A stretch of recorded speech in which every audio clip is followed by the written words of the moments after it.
কাজী অনেকটা ড্যামেজ, নিজেকে হিল করা খুব দরকার। জোনের বাইরে গিয়েছিল, এসটুকে নক হয়ে গেছে, এসটুকে হিল করা পসিবল না, আর এসটুকে হিল করা পসিবল না। তিনটা প্লেয়ার এখন, চারটা প্লেয়ারের এগেইনস্টে বাংলাদেশ টপ ওয়ানের সাথে মুখোমুখি হতে হবে এসটুকে দেরকে। কাজীকে স্পট করবে যে কোনো মুহূর্তে, অ্যাঙ্গেলটা অমনি ঠিক রাইট সাইডে। ওবায়দুল্লাহ ইয়াস স্পট হয়ে গিয়েছে, দুই তিনটা শট করা হয়েছে, ওবায়দুল্লাহ যদিও স্পট হবে না। এখন এই ফাইটে আরো কেউ কি থার্ড পার্টি মারবে কিনা?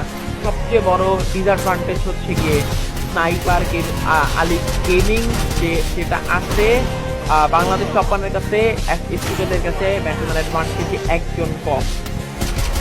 ওকে, কেমদেরকেও কিন্তু কনফার্ম করে ফেলা হয়েছে 3v4 moment for top Bangladesh top one এবং S2K উইন পার্সেন্টেজে অবশ্যই বাংলাদেশ টপ ওয়ান এগিয়ে থাকবে অ্যাজ রোস্টার ফুল রোস্টার প্লেয়ার নিয়ে তারা অ্যালাইভ।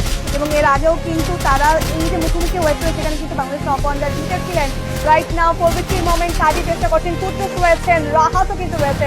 বেশ কিছু ড্যামেজ আদান প্রদান হচ্ছে, প্রোবল ইউজ হচ্ছে, গ্লোয়াল মেজর ইউজ করা হচ্ছে, দু থেকে ভালো কিছু ড্যামেজ। কাজী অনেকটা লো, গ্লোভা এক্স রয়েছে বাট ইউজ করার সুযোগ পাবে না। আবারও কিন্তু সাইলারের ইউজ ডাউন হয়ে যাবে।